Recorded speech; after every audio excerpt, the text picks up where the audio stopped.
The waves whispered along the shore as Ethan Mitchell raised his glass, unaware that a shocking secret was about to be revealed. A sharp voice pierced the quiet morning. "Don't drink that." He turned, locking eyes with the boy who had just stopped a terrifying truth from unfolding. The morning sun crept over the horizon, painting the sky with strokes of soft amber and gold as the waves murmured against the shore. Morning Breeze Cafe, nestled by the coast, was already alive. Cups clinked softly, early conversations hummed, and the soothing scent of freshly brewed coffee mingled with the salty ocean breeze. Ethan Mitchell sat on the wooden patio, the world unfolding before him, like a painting he couldn't fully appreciate.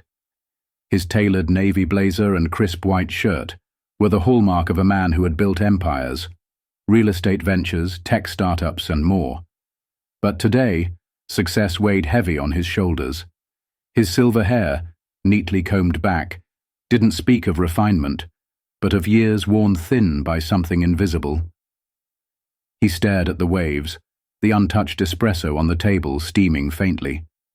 Across from him sat Sophie, his wife of 15 years, poised as ever in an emerald dress that hugged her form with effortless elegance. Her auburn hair fell in soft waves, shimmering under the gentle sun, and her diamond bracelet sparkled as she scrolled through her phone. To a stranger, she was the epitome of sophistication. But Ethan saw beyond the surface. The silence between them spoke louder than words. "Sophie, are you even listening?" Ethan's voice cut through the quiet hum of the morning. She looked up, locking her phone and setting it face down on the table. "Of course, darling," she replied smoothly, her crimson lips curving into a polite smile. "These mornings are precious to me." Ethan leaned back in his chair, unconvinced. The space between them, though physical, felt like an abyss. He turned his gaze back to the sea, as waiters weaved between tables, serving pastries and fresh juice. The world carried on, but for Ethan, time had stalled. Sophie adjusted the diamond bracelet on her wrist, the glitter catching his eye. Once, he had bought that bracelet to celebrate their anniversary, a symbol of the love they shared. Now, it felt like a relic of something slipping through his fingers. Something had changed, though neither of them dared to address it directly, and as they sat on the patio, unaware, someone was watching them. Behind the cafe's wooden railing, hidden among swaying palm trees, a shadow lingered. And that shadow was not there by accident. Beyond the cafe's wooden patio, the shade of towering palms concealed a quiet observer. Leo crouched low behind the wooden railing, the sun filtering through the leaves casting flickering patterns on his dirt-smudged hoodie. At just 13, with messy black hair and scuffed sneakers that had seen better days, Leo was no stranger to hiding in plain sight. His sharp eyes darted between tables, scanning with the precision of someone who had survived by staying alert. Tourists and locals filled the cafe, lost in their conversations, but Leo's attention was locked on one table, the one where the impeccably dressed man sat across from the elegant woman. Ethan stirred his espresso absent-mindedly, his mind seemingly elsewhere. Sophie, on the other hand, was too focused, Leo thought. Her fingers tapped her phone rapidly before she set it aside, her posture shifting ever so slightly toward her husband. Something about her graceful movements felt too calculated, too perfect. Leo had seen this kind of deception before on the streets, people hiding things beneath polished appearances. He shifted his position, making sure not to be seen. Years of living on the edge had sharpened his instincts to detect lies and hidden motives, and right now, Sophie's every gesture was screaming trouble. A soft breeze rustled the palms, but Leo barely noticed. His eyes widened as Sophie subtly reached into her designer handbag and retrieved a small glass vial. The liquid inside was clear, nearly invisible in the sunlight. She tilted the vial, letting a few drops fall into the glass of orange juice sitting on the table. The liquid vanished into the juice without a trace. Sophie stirred it with a silver spoon, her face calm and composed. To anyone watching, she was merely enjoying breakfast by the sea. But Leo knew better. His breath hitched as his heart raced. His stomach, which often growled from hunger, now twisted with dread. Was it poison? A sedative? Whatever it was, it couldn't be good. Ethan, oblivious, glanced at his phone before taking a sip of his coffee. Sophie smiled sweetly, her charm intact, as she adjusted her diamond bracelet once more. But Leo wasn't fooled. He had seen too much to mistake that smile for innocence. The decision loomed over him. Stay hidden and walk away, or step in and risk everything. His mind swirled with fear, but deep down, he knew what he had to do. Taking a deep breath, Leo stood up.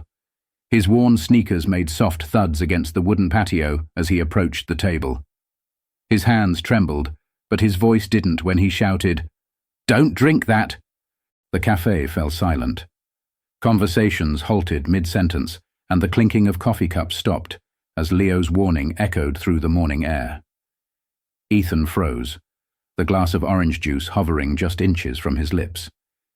He slowly lowered it, turning toward the boy who now stood a few feet away, his hands shaking but his gaze steady. "What did you say?" Ethan asked, his brow furrowed in confusion. Leo swallowed hard, but his voice remained firm. "Don't drink it," he repeated. "She put something in your juice." Sophie's eyes flicked toward Leo, her expression cool but her fingers tightening around the edge of the table. She let out a soft laugh, waving dismissively. "This is ridiculous. He's just a kid looking for attention." But Ethan wasn't looking at her, his eyes locked on Leo, searching for the truth in the boy's gaze. "What did you see?" he asked again, this time more urgently. Leo stepped closer, his voice louder now. "I saw her pour something from a small vial into your drink. She stirred it when you weren't looking." Sophie leaned back in her chair, folding her arms across her chest with practiced ease. "Ethan, are you really going to take the word of a street kid over me? This is absurd." But something in her tone wavered, a crack in her polished armor that Ethan didn't miss. He looked down at the glass of juice, then back at her. "Then you won't mind if we test it?" Her smile faltered. "Ethan, come on," she said, her voice strained. "Are we really doing this? In public?" "Yes, we are." Ethan motioned to the cafe manager, who hurried over, his face filled with concern. "I need someone to test this drink immediately." Panic flickered across Sophie's face before she quickly masked it. "This is humiliating," she muttered under her breath. The manager nodded and called for help. Within minutes, a food safety technician arrived with a portable testing kit. As he worked efficiently, extracting a sample from the glass, the cafe remained eerily quiet, the hum of the machine the only sound. Leo stood by Ethan's side, his fists clenched, sweat forming on his brow. Sophie's hands were clasped tightly on the table, her knuckles turning white. The machine beeped. The technician looked up, his face grim. "There's a toxic substance in the drink. It could be lethal if consumed." Gasps rippled through the cafe. Sophie's perfect facade crumbled as she slumped forward, her face buried in her hands. "I didn't mean—" she stammered, but her voice was barely audible. Ethan's fingers curled into fists, but he forced his voice to remain steady. "Call the police," he instructed the manager. Sophie's shoulders shook, her sobs muffled against her palms. "Ethan, please," she whispered. "I didn't mean for this to happen." Ethan's jaw tightened as years of memories flashed before his eyes. The woman he had trusted, the life they had built together, now reduced to this moment of betrayal. He looked away, unable to bear the sight of her. Within moments, the sound of approaching sirens filled the air. The weight of what could have happened pressed on Ethan's chest like a boulder. "You saved my life," he said softly, turning to Leo. The boy shifted uncomfortably, staring down at his worn sneakers. "I couldn't just watch," he mumbled. Ethan placed a hand on Leo's shoulder, squeezing gently. "Thank you." As the police arrived and Sophie was led away, the cafe slowly came back to life. But for Ethan, the world had changed. The wail of sirens echoed through the salty morning air, growing louder as a police car pulled up outside the cafe. Sophie sat hunched over the table, her perfect posture gone. Her breath hitched between sobs, fingers trembling as she clung to the wooden surface like it was the only thing keeping her grounded. Ethan stood silently, his gaze fixed on the horizon where the ocean met the sky. The waves crashed rhythmically against the shore, as if nature itself was indifferent to the turmoil unraveling in his life. He had once believed that love could weather any storm, but this storm had left him stranded, lost at sea. The cafe's wooden floor creaked under the weight of the officers as they approached. The older officer, with a calm but firm demeanor, nodded at Ethan. "Are you the one who called us?" Ethan's voice was measured, detached. "Yes, she tried to poison me." The officer turned to Sophie, his tone professional. "Ma'am, please stand up." Sophie flinched as if the words were a physical blow.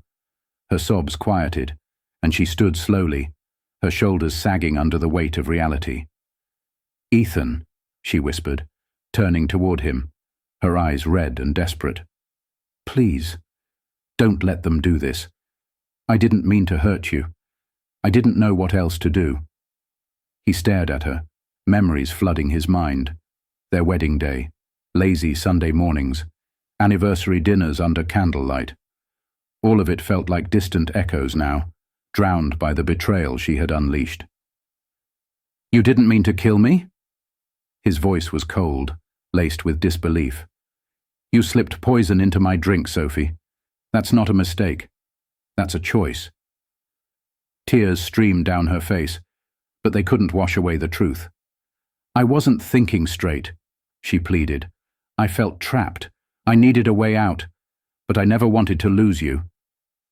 Ethan's jaw tightened, his throat constricting as he fought back the emotions threatening to overwhelm him. "And this was your solution? Leaving me to die at a cafe?" Sophie's knees buckled slightly, and the officer caught her before she collapsed.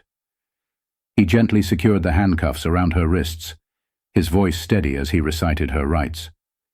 She didn't resist. "I still love you," she whispered one last time, her voice breaking. Ethan's breath hitched, and for a moment he closed his eyes. But when he opened them, there was no room for forgiveness. "If that's love, I don't want it." As the officer guided her toward the exit, Sophie's gaze fell on Leo, who stood quietly near the door. Her eyes narrowed, anger flickering through the tears. But Leo didn't flinch. He met her gaze with quiet defiance, as if daring her to blame him for exposing the truth. She looked away, defeated. The cafe door swung shut behind her, and the slam of the police car's door echoed in the distance as the vehicle drove off along the coastal road, carrying her away. Ethan lowered himself back into his chair, his head in his hands. The betrayal, the heartbreak, it all pressed down on him, making it hard to breathe. But amidst the weight of loss, there was a strange, fragile sense of relief, like the first breath after a storm. A small voice broke through his thoughts. "Are you okay, sir?" Ethan looked up to see Leo standing there, eyes wide with concern. The boy fidgeted with the hem of his hoodie, unsure whether to stay or leave. Ethan exhaled slowly and gestured to the seat across from him. "Sit down." Leo hesitated before sliding into the chair. The cafe, once a place of chaos, was slowly returning to normal. The clinking of cups, the soft murmur of conversation. But for Ethan, nothing was normal anymore. "You saved my life," Ethan said after a moment. "I owe you more than I can say."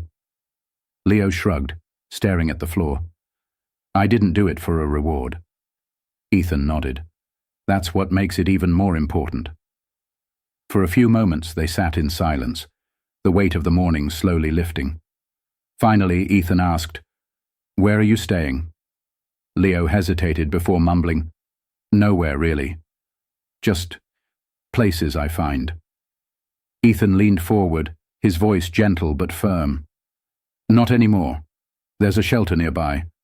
I'll make sure you have a safe place to stay. Leo's eyes widened with a mix of surprise and doubt. People always say that, but they don't mean it. Ethan pulled a business card from his pocket and placed it in Leo's hand. I mean it. You can call me any time. Leo studied the card, tracing the embossed letters as if they held some hidden meaning. After a long pause, he nodded. Okay. The sound of seagulls calling overhead filled the silence, and for the first time that morning, Ethan felt the pressure in his chest begin to ease. As Leo stood and followed a nearby shelter worker, Ethan watched him go, knowing that this boy had given him something invaluable, a reason to rebuild. He sat quietly, staring at the empty glass of orange juice on the table, the symbol of a life that had nearly been taken from him. But it hadn't. He was still here, and he wasn't going to waste it. The cafe had returned to its normal hum, as if the chaos of the morning had never happened. The rhythmic clinking of cups, the faint chatter of customers, and the soothing sound of waves crashing against the shore filled the air. But for Ethan, nothing felt normal. He stood on the narrow coastal road with Leo by his side, the salty breeze brushing against their faces. Leo's fingers fidgeted with the frayed edges of his hoodie as he walked alongside Ethan. The boy's steps were hesitant, as if each one could lead to another disappointment. Where exactly are we going? Leo finally asked, his voice barely above a whisper. There's a shelter nearby, Ethan replied. They'll give you food, a bed, and people to talk to if you need it. But most importantly, you'll have a safe place to sleep. Leo shrugged but said nothing. His gaze remained fixed on the road ahead, though doubt clouded his expression. Places like that don't always work out, he muttered. People say they'll help, but they leave. Ethan slowed his pace and turned to face the boy, his expression softening. This time will be different, he said firmly. You're not just another name on a list to me, Leo.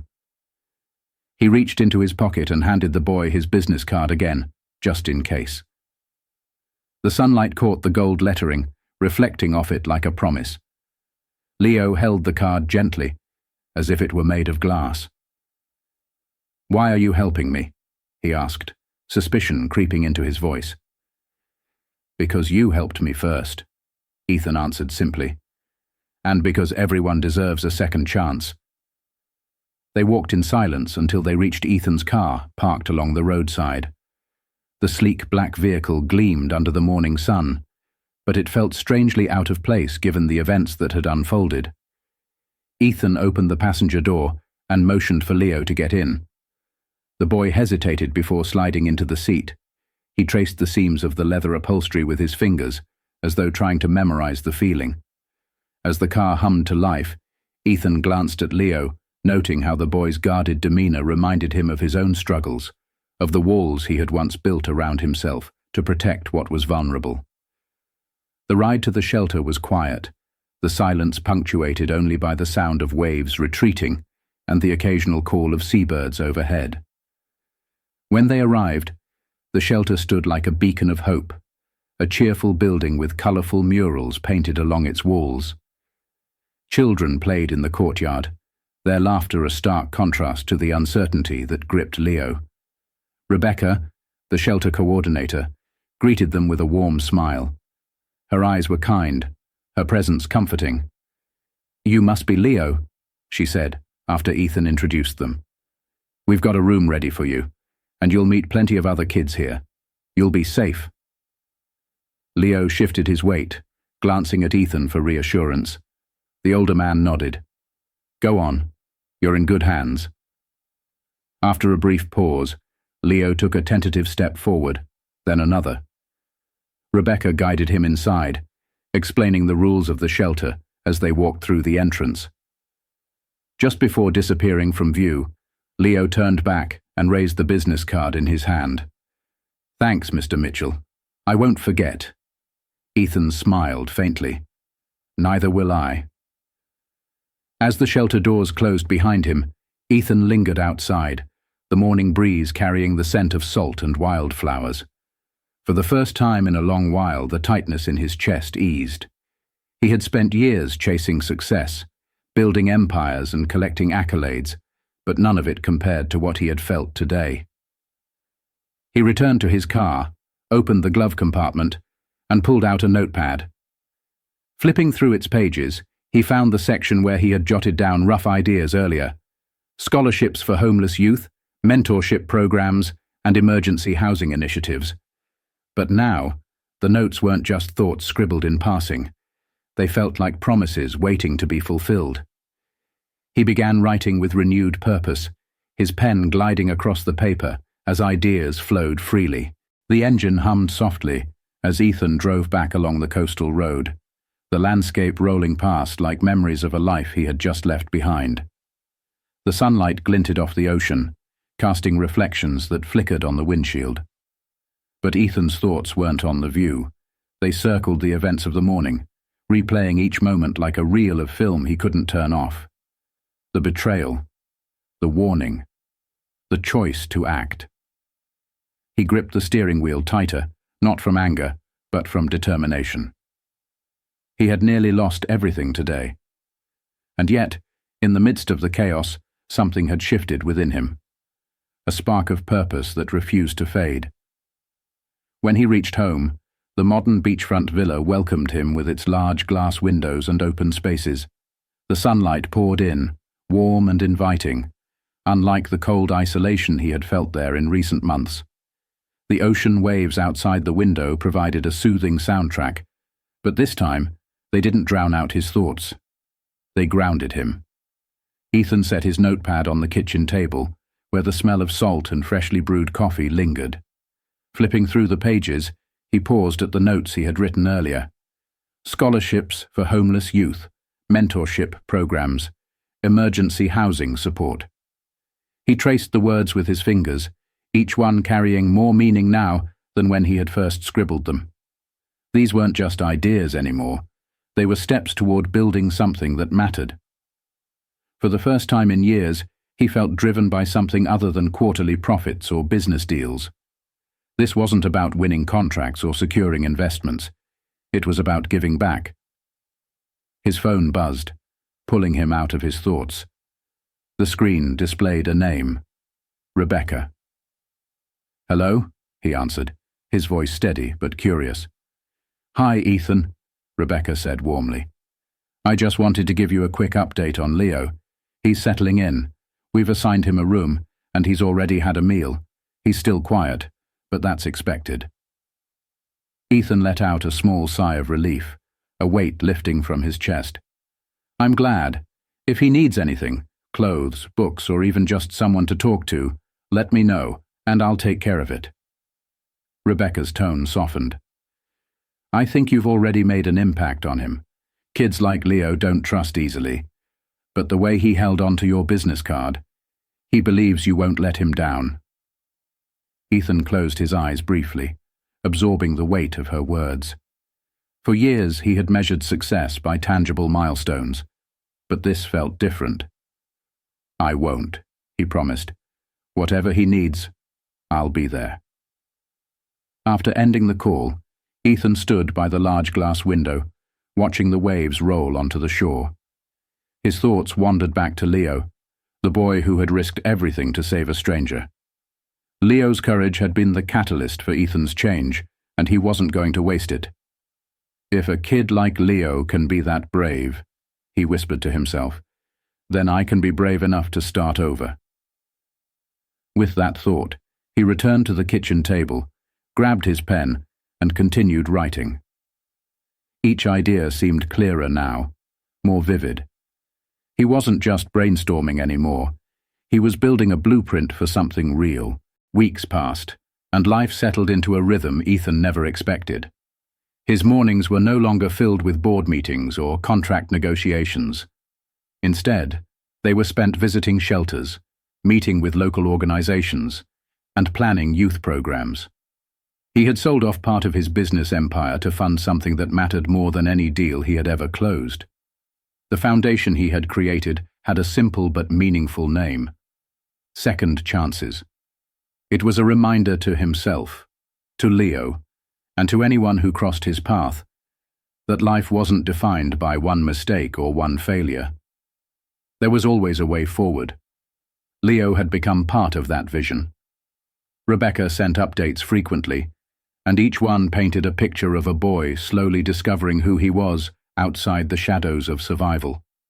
He was making friends, participating in activities, and even picking up a love for reading. Ethan smiled every time he heard about Leo's progress, knowing that the boy's courage had set off a chain reaction that couldn't be stopped. One afternoon, his phone buzzed with a message from Leo. "Hi, Mr. Mitchell. I'm doing good here. I started reading that book you sent me. Thanks for everything. I hope I can make you proud." Ethan immediately replied, "You already have, Leo. Keep going. I'm always here if you need me."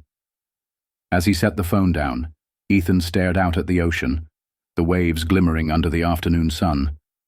It reminded him of that fateful morning at the cafe, the moment when everything could have fallen apart but didn't. He had lost a marriage, but he had found something more enduring. He had witnessed betrayal, but also bravery. He grabbed his notepad and flipped to a blank page, jotting down more ideas for the foundation. Scholarships, career training, emergency aid. There were so many ways to help kids like Leo rebuild their futures. His phone buzzed again, this time with emails and business inquiries from his old contacts. But he ignored them. For now, they could wait. What he was building here was more important. Later that evening, he received a call from Rebecca. "Leo's doing really well," she said. "He asked about volunteering to help new kids when they arrive." Ethan chuckled softly. "That sounds like him." Rebecca's tone turned thoughtful. "You gave him more than just safety. You gave him hope. He talks about you a lot, you know." Ethan leaned back in his chair, exhaling deeply. "He saved me as much as I saved him." After ending the call, he sat in silence, reflecting on how much had changed. His gaze returned to the notepad, and he added one last line to the page. "It's not just about starting over.